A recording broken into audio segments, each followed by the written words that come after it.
Welcome to episode 514 of Salsidoparanormal. And tonight I'm continuing my review of the complete books of Charles Fort. As always, you can find all episodes of the show along with links to social media and other ways to contact me at the podcast page. And that is salsidoparanormal.podbean.com. That's SALSIDO paranormal.podbean.com. Always happy to hear from you all, whether you have comments or questions or topic suggestions or stories of paranormal experiences, whether they're your own or from others that you trust. Happy to either read those or have you join me on the show to talk about them. Thank you all for listening, whether you are here for the live streams on Discord or if you listen to the podcast or YouTube feeds, or if you listen to the show on the Troubled Minds Radio Network, KUAP Digital Broadcasting. There you can hear replays of 2 episodes of the show every night at 6 p.m. Pacific, 9 p.m. Eastern, right before Troubled Minds Radio comes on. And as always, I'd like to thank Michael Strange, host of Troubled Minds Radio, as well as Liam Martin, host of the Exiled Minds podcast, for producing the shows and putting them up on the station, along with all the music that you hear there. If you'd like to support the show, there are some different ways to do that. You can always share the show with others and rate and review it on your podcast platform of choice. You can also find some paranormal fiction and nonfiction books I've written over on Amazon. Or you can join my Patreon page, any of the membership levels there, and get one extra episode of true paranormal stories from the web every month. Starting this month, I'll be putting one out soon. And there's already one there from last year. And again, that's available to any of the membership tier levels that you find there on that page. Or if you'd like to just make a one-time donation, you can do that through PayPal. Again, apologies that I don't have any other options available right now for making donations, but due to my low vision and some technical difficulties I've had before with other platforms, PayPal is the only one so far that seems to be working for me. So, but I think that takes care of all that. Again, thank you all for being here and listening, and it's good to be back here doing these shows again. And I think that takes care of everything. And this is another episode in a long series now of shows I've been doing where I've been reviewing the basically summaries written by AI of the chapters in all of the books written by Charles Fort on just anomalous events and reports of events. And these go back to the late 1800s, early 1900s. So this is long before any of your common sort of the way people think of UFOs today or a lot of things today. These are just reports of things that people made back then that seem in some cases similar to what we hear about now, but other cases maybe not so much. And so let me get to the file here. And again, these are summaries that I had an AI program write, and based on the material from these books. And what I do is I just read these summaries, and then I talk about the things that they talk about. And it's been a lot of fun so far, and I'm really looking forward to getting back into this. So when we left off last, we were in not too far into the third of the 4 books, which is called Lo, just L-O. And so we'll get back into this here. This is chapter 7 of that book. This book, it really focuses on, I guess you could say, one of the mechanisms of a lot of the experiences, which a lot of the reports, which seems to be teleportation, basically in one word. Objects appearing out of nowhere in one area when they weren't there before. So this chapter 7 here, Charles Fort questions the idea that certain postures and behaviors are inherently degrading or animal-like, such as eating grass.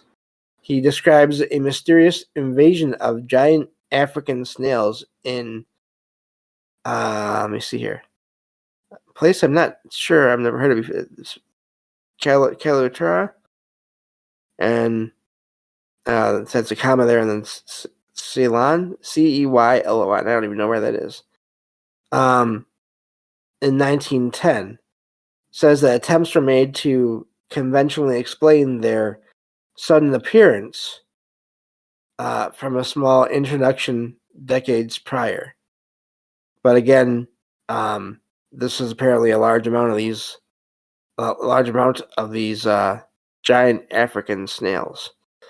Fort expresses skepticism at conventional explanations and identifies other simultaneous and localized anomalous appearances associated with some reported incidents. So again, going back to the idea of teleportation here. Stories are presented of anomalous appearances of animals in unlikely locations, such as young crocodiles in England, seals in London parks, snakes in the streets of London, and reindeer with human markings found only in uninhabited, I'm guessing a part of Germany here. I'm not sure how you say that one name, but in an area where they're not known to be, I guess. Says the possibility is raised that some phenomena could be examples of teleportation or transport between distant locations via unknown means. Explanations appealing only to chance or normal explanations are questioned. And again, this is the AI talking about what Fort has written. It says the data leads Fort to contemplate the possibility of an organized macro-scale process of life distribution and phenomena production beyond conventional understanding. That's that chapter, and I think this is something that gets talked about a lot, is that maybe these appearances of what seem to be out of place objects or animals are part of a natural process. I think this is an idea that Fort tries to put forward, that it may make sense in ways that we just haven't figured out yet. Or it may be part of a process that maybe made sense before, but not so much now, in that these things maybe did help areas before, but maybe these kinds of sudden appearances don't help now so much due to the changing of the world, basically, due to a lot of different factors there. So anyway, I don't really know how to explain any of this, but it's fun to try anyway. Let's see here. Moving on to chapter 8. It says, this passage discusses the difficulty of making definitive judgments about data and claims. Fort acknowledges there is no absolute way to judge stories about unusual phenomena. He rejects the idea that pragmatism can provide guidance, arguing that it only describes arriving at a destination rather than guiding one there. That's a neat idea. Fort presents his view that thought is a phenomenon of the era it exists in. Okay. He notes barriers to rational thinking like continuity and individuality.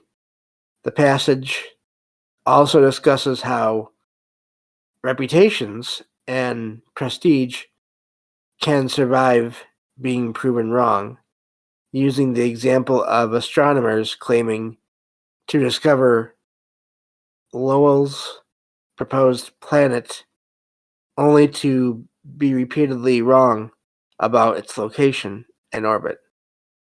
I don't know what planet they're talking about there, but anyway. Let's see here. Looking at the rest of this here. Okay, so it says Fort is skeptical of mathematical astronomy given its inability to consistently determine facts about the supposed new planet. So I'm guessing there must have been this idea of a different planet around this time period, late 1800s or early 1900s, that I'm not aware of, which that's not really a surprise. I'm not aware of a lot of things. He argues that photographic astronomy can be interpreted more flexibly. So, in summary, the text questions the certainty of judgments, especially those based on mathematical claims, given how often such claims are later contradicted or disproven. So, let me just check on the chat real quick here. Hopefully you all enjoy these book reviews. I don't pretend to understand everything in these books, but it's been a lot of fun going through them and trying to see what I can wrap my mind around. So, let's see here.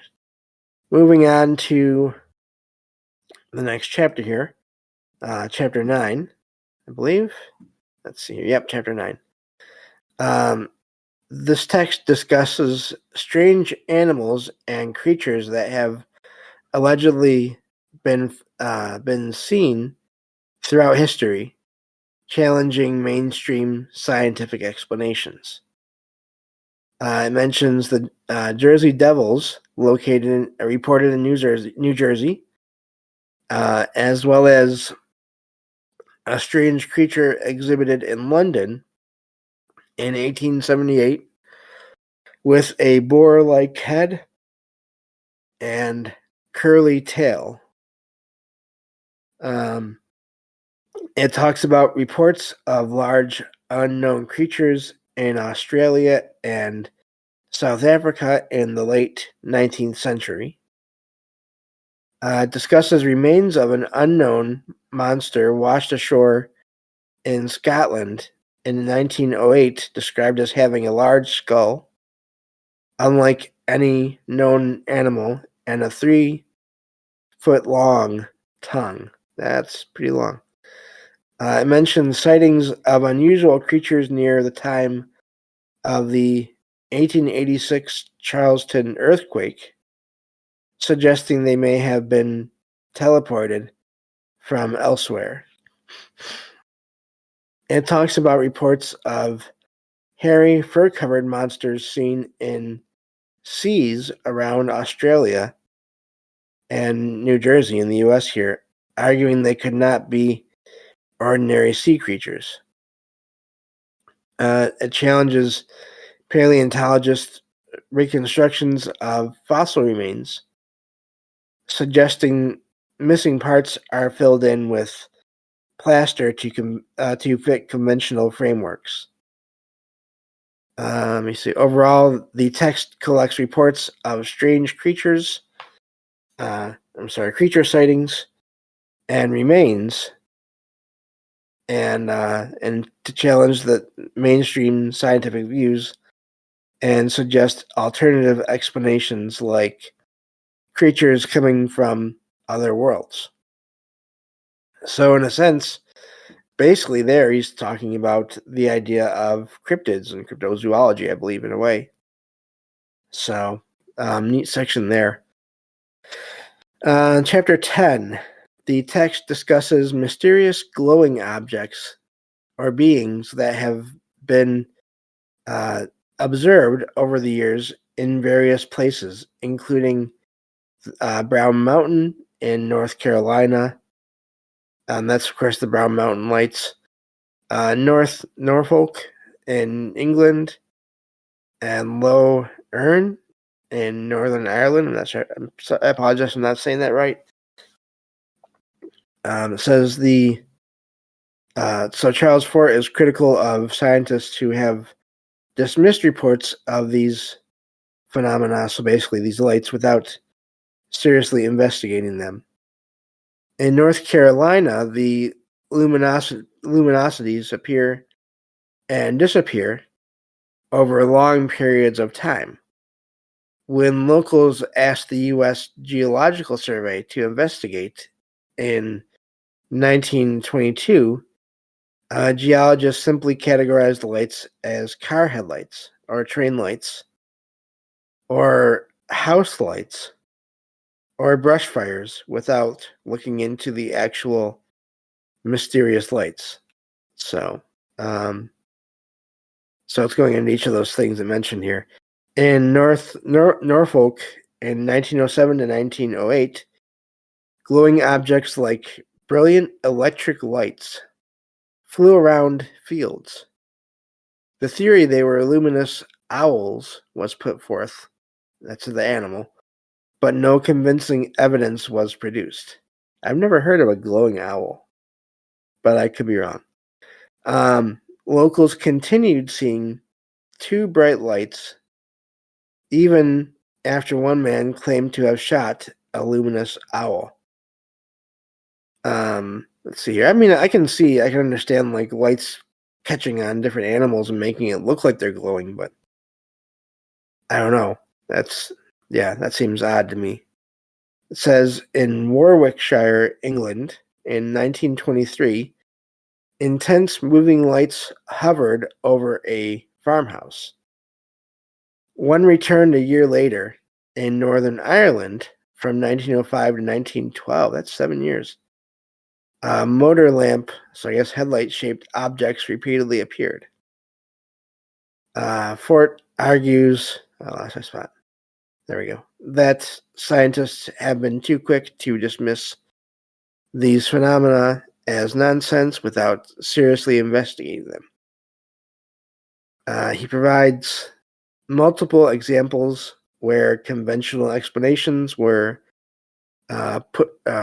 rushed to prematurely, while credible witnesses continued to report unexplained luminous objects in their areas. And that's the end of that chapter. Also, I've always had a hard time with the whole credible, not credible thing, but that's just my own problem, I guess. So that chapter is really amazing there, just to stop for a second, because to me, lights are one of the most fascinating things out there, in what they are and how they work and how often they're seen, and explanations for them or attempts at explanations. And they're just seen at so many places. I've talked about this before a lot, so I won't go over it too much again, but it does seem like all around the world lights are seen in all kinds of places, and I'm sure some of them can be explained by reflections and regular mundane objects, but I don't think that all of them can be explained that way. I would be very surprised if that was the case. So I think we have time for one more chapter here, at least, maybe two. We'll see. Getting back to this document here. Let me find my spot. Okay, so chapter 11. This says the text discusses mysterious lights seen in the skies over England and Wales in 1909. Numerous reports came in from witnesses across the country. And again, this is early 1900s, before, as far as I know, any kind of major air travel was possible yet. Any kind of aircraft, except for, I know there's airships that were, I believe, being made around that time, but overall, I believe that's pretty rare. Says various explanations were offered, including a advertising stunt involving suspending lanterns from a kite or imitation airship. However, the text argues that this does not seem plausible given the widespread locations and distances between sightings. There was speculation the lights could be vehicles from other worlds, but newspapers were reluctant to publish for fear it would seem too sensational. Imagine that. Can't be anything from other places. Can't have that. No. Sorry. Sarcasm. A man named Lithbridge claimed to have seen a tube-shaped craft with foreign-speaking occupants land briefly, but he was considered an exploiter seeking publicity. And again, I always say, I don't doubt that those kinds of people exist that do exploit things, but also, what if that one time they weren't doing that and they saw something strange? Anyway, says an imitation airship was found in a field with the manufacturer's advertisement card attached. This was presented as the solution in the press. However, the text argues this is not very plausible given the lights were reported across distances of 200 plus miles on the same nights. The lights then abruptly stopped being reported after the discovery of the advertisement airship. So I wonder if does that mean the lights did stop and for different reasons, or did they stop because people just didn't want to report them anymore? And did they really stop at all? But anyway, it says overall the text argues the mysterious lights remain unexplained and suggests they could be luminosity related to the seemingly living things reported in the prior chapter. So, let me check on how long chapter 12 is. Let me see here. So we'll try to squeeze this one in. Oh, maybe not. That's kind of cutting it close. So yeah, that's where I'll stop with reading the summaries today. But yeah, so for anyone that hasn't heard a lot of my shows, I've had experiences with the blue light that I've seen several times in the sky. And I always felt a presence with it. And the last time I saw it, I actually saw two of them at the same time, sort of moving around each other in the sky. And it was amazing because it was cloudy out. And so there was this one patch of the sky in the clouds that was lit up. And it was blue like the light that I had seen before, but it wasn't as bright. But within that patch of blue, there were these two blue lights, brighter than the rest of that patch. And they were moving around each other, and I felt two presences from them. And they moved for a little while, and eventually one either moved behind the other or into the other, the same space as the other, I'm not sure. And then all the light started to fade, and I felt the presences fade. So I don't know how to explain all these things, but I've seen and felt these presences and these lights too many times to just write it all off. If it had just been lights, I could do that. I could write it off as drones or planes or any of those things, satellites, planets, whatever. But not so easily with all that. So, but that's going to do it for this episode. Thank you all for listening, and I will talk to you all on the next episode of Salsidoparanormal. Take care.